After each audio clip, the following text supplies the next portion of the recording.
Does this sound familiar? You've hired a VA, you're excited, you create a setup inside of Notion just to manage the work you're collaborating on together. You think this is going to be great, we can be organized from the get-go. So you assign your VA a task, and then moments later, you get a comment back in the task itself saying, I need a bit more explanation, can you explain this? So you reply, and then they ask another question, and then another question, until eventually the comment thread is longer than the task itself. And then you start to think, what's the point of Notion? Why don't I just stick to Slack? And the problem isn't Notion, it's how you're setting tasks inside of it. So in this video, I want to show you my exact 5-step process for creating tasks that your VA will actually follow. And if 5 sounds like a lot, don't worry, this is a one-time setup that can then benefit you for the months and years to come.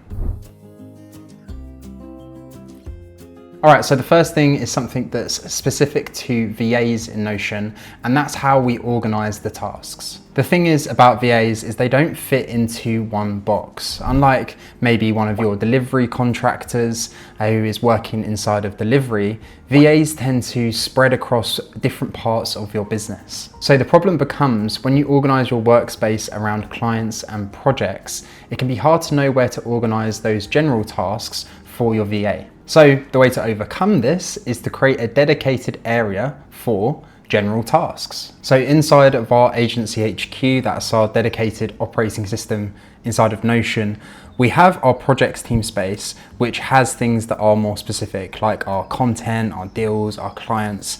But then right at the very top, named very literally, is our general page. And this is for general tasks that don't fit or belong within one of these given projects. And this is where 90% of the work for your VA can go and be organized. Now, the simple way to set this up is to create a filter here that says something like where the project relation is empty.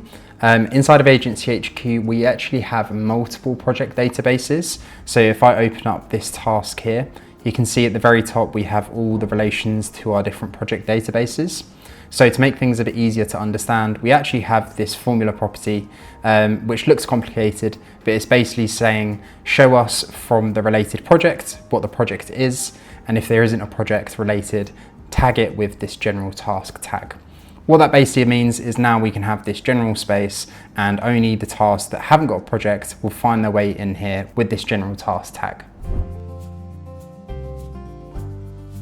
So now that you have somewhere to organize the tasks, the next step is to actually figure out what the tasks are that you want to assign to your VA. And for this one, I want you to step away from Notion and just pick a pen and pad up and start some good old brainstorming. Put a 10-minute timer on and try to brain dump every single task that you are planning to delegate to your VA. Don't filter at this stage, just jot down anything that comes to mind. Okay, so now that you have your list, I want you to go through it a second time and cross out anything that is just a one-time task, something that wouldn't happen again and again. Once you've done this, this will leave you with a list of the recurring responsibilities that you want your VA to do. This might be things like scheduling social media posts, sending weekly reports, updating a spreadsheet, managing your inbox. And because they're going to happen on a repeating basis, these are the tasks that are worth actually getting into your system. So let me actually do this. I'm going to go into my general page and add these as tasks. So first of all, let's say we have to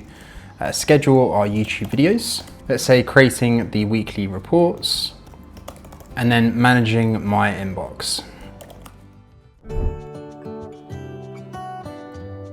All right, so now that we've got our list of tasks, how do we make sure that our VA actually gets them done the way we want them? Well, the answer is pretty simple, and that is creating lightweight SOPs. Now, I say lightweight because these aren't the SOPs that you might usually think of. We're not creating long 47-page documents that takes months to write. We're only creating one SOP per task. So for example, inside of Notion, we have create weekly reports, and we'll create an SOP called how to create weekly reports. Now we capture these SOPs in Notion inside of our wiki database. So if I come over to this SOPs view, you'll actually see that we have a dedicated SOP template that allows us to create these SOPs in short, quick bursts. So I can come in here and I can capture how to create weekly report. I can set a timer for 15 minutes, and in that 15 minutes, I can fill out this template like so. Now, if you want to learn more about how we write SOPs quickly, then you should check out this video here. The goal is to get a quick draft of your SOPs done that you can then iterate and improve on over time. So once we've created an SOP for each of the different tasks we have, then we're ready for the next step. Something that makes Notion uniquely powerful is how easy it is to connect pieces of information together. So in this next step, we're going to use Notion's relation property to relate our tasks to our SOPs. So back over on our general page, what we can do is come to our Create Weekly Reports task. We can open this up, and you'll see here at the bottom we have this related wiki property. And this allows us to link any of our existing SOPs from our wiki database. But in this example, we're going to find our how to create weekly reports, and we can link it here like so. This now means that when Emily comes into Notion and sees she's been assigned create weekly reports, she can open up the task, come to the related wiki, open it up, and now there's a full page explaining how she should do it. Getting your team to follow your SOPs can be a tricky thing, but if we can avoid the friction of where they need to find those SOPs, then they're more likely to use them. Your VA doesn't have to find the task and then go to the SOP and dig through the database to find the related one. It's right there next to the task when they're ready to do it. So I'll do the same for the remaining tasks. I'll link how to manage Sam's email inbox for this task and how to schedule YouTube videos for this task. And now we're ready for the next step. So we said from the outset that we're only going to include tasks that happen on a recurring basis. So it only makes sense that we actually set these tasks to repeat. Without this in place, it would rely on you having to remember to create a new task every time for your VA based on when you need them to do it. So for creating that weekly report, I would need to remember to come in here and do that on every single week. For the inbox, I'd have to do that every single day. And for the YouTube video, I might need to do that twice a month. And the whole point of setting this system up is to overcome the fickleness of our memory and to have set everything out of our head and onto Notion. So the goal is that when your VA marks a task as complete, it automatically comes back around for the next cycle. Now, unfortunately, there's no native recurring task feature inside of Notion, but we have built one into Agency HQ. So let me quickly show you how that works. Let's say the weekly report we need to happen every Friday. Let's say Sam's inbox will happen every day starting on Monday, and then the YouTube video, let's say, happens on a Tuesday and it happens twice a month.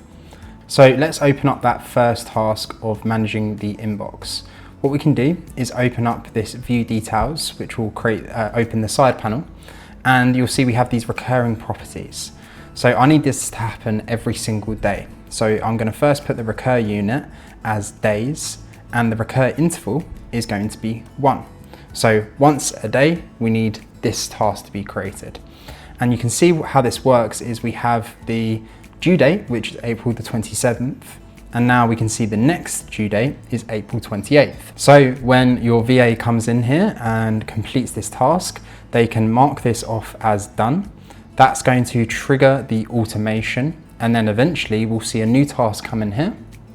And there it is for Emily to manage Sam's inbox, and it's been set for the next day. Now let's do the weekly reports. So we'll open this up, open up the side panel, and we're going to say that this needs to happen once a week. So now the next due date is May 8th based on the due date for May 1st.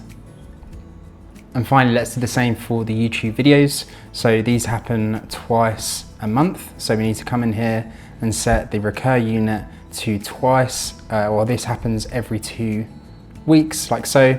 And so now April 28th is our due date. And so 2 weeks from now would be May 12th. So hopefully you can see once this is in place, the system genuinely runs itself and your VA can begin to do work on your behalf without you having to answer hundreds of questions. Of course, there's still going to be those one-off tasks that you have to go in and manually input and put some explanation inside of, but the goal is to get closer and closer to your VAs owning these tasks without needing your input. Now, this is just one piece of the overall puzzle. If you want to see what an entire operating system inside of Notion looks like, you can check out this video here. It's my full video walkthrough of my Notion setup for service businesses, and it's been used by over 500 business owners. So thank you so much for watching, and I'll see you over there.